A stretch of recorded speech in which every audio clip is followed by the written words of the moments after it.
Hey y'all, this is David, the Georgia photographer, and I want to talk about some books.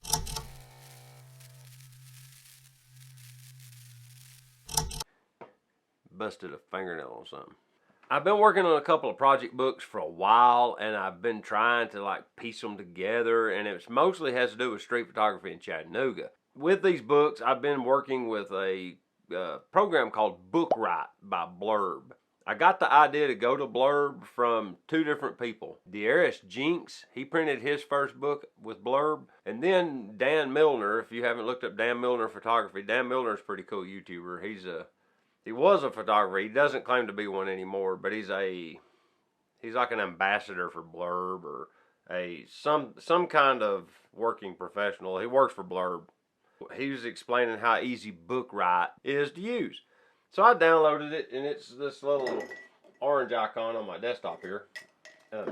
It's actually quite easy to use, like they said. The first book I put together was this little paperback, kind of zine style book. And it's literally just me experimenting with layouts and stuff. And I took some of my favorite street photos and then just kind of location marked them on the pages. Most of the time, that's all it is. There's very little description other than like the location 90% of the time. This was an interesting little book. I had a lot of fun making it. If you pay them some kind of exorbitant fee, they'll take this logo off the bottom of the back page. Second book I printed was this one. This one's a little more theme oriented, okay? This is the front, this is the back, but it's called 15 Months, all right? And what this has to do with was kind of my personal experience shooting street photography in Chattanooga over a 15-month period of time that passed through the beginning phases, through the kind of the opening or restarting of civilization after the coronavirus that happened in 2020. And it's got some time prior to it, and I've got a little excerpt at the front. And then, and I've got some photos about what life was like before, and then what was life like after. And it's like pictures. There wasn't a lot going on after. But this was like the first real book, you get the idea. And I just started kind of documenting it. But I just wanted to get some of the key things you would see that happened during the pandemic and put it into a book. I printed this one for me. If you do, I learned pretty quickly. And it's a linen cover book. It just has a book cover on it. As you can see, it's a nice, they do them up really nice. But I learned a lot when I did this book. This isn't like some great work, in my opinion. It's okay to me. I like the photos myself, but this probably isn't going to be life-changing for anybody. If it is, let me know in the comments. I have it on my website. You can go there, and there's a link to get you over to Blurb to buy one. But I'm going to warn you, they're expensive. If I was to buy a batch of them from Blurb, then you can actually get them for fairly reasonable money. You buy a large quantity. This is why Matt Day did a crowdfunding thing or whatever he did to get the initial order, is because if you buy a batch of them, you get them significantly cheaper. When you do print on demand, this book was like $60-something. I think Blurb marks them up $4 for me. That's the only down. I got to give it credit.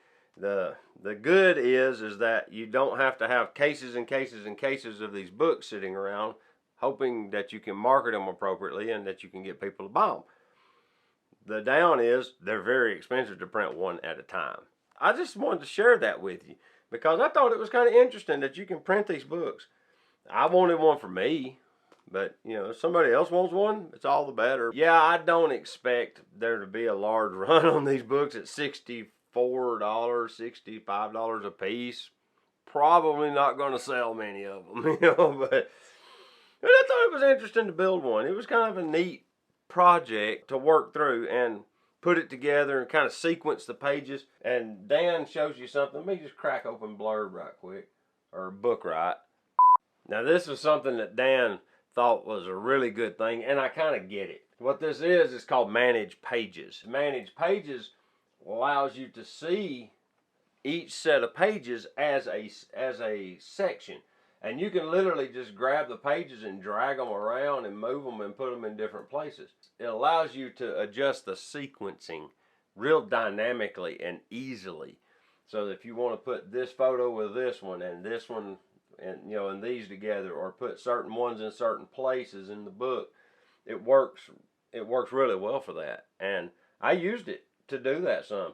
Now my sequencing is like second rate on a good day, because this is maybe, I've done some photo albums, but this is probably the first time I ever really tried to sequence a book. But yeah, I just wanted to share that with you. I thought it was a pretty cool little idea. But if you take nothing else away from this, I urge you, print your work. Print it. Either in, if nothing else, just print 4x6 prints. Just the little 4x6s. Write it on the jacket that they come back in from the developer.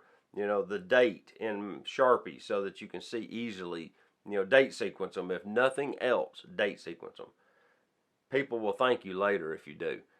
Taking a lot of photographs and then storing them on these things and not putting them on paper ever seems kind of hollow to me. Maybe it doesn't to you, but storing them digitally only seems like a waste of time. And you're just out shooting because you enjoy the act or the engagement with the equipment and the environment, and you're not so actually interested in the outputted image. I mean, there's nothing wrong with that. I just prefer to actually have hard copies of it for the future. Me and Teresa and Sierra was talking about this the other day, that Sierra's actually glad I'm doing this YouTube channel, because in the future, I won't be around. It's a fact. Nobody gets out alive. So, knowing that, she'll have these videos, and she can look at them with her children and even her grandchildren if YouTube still exists then. And if it don't, the hard drives still have it all, and maybe they'll still work then. And if somebody's good at data recovery, they can get the data off the disk and put them on whatever new media is available in the future. After that rabbit hole. So with that, this is David, the Georgia photographer, and I appreciate you watching.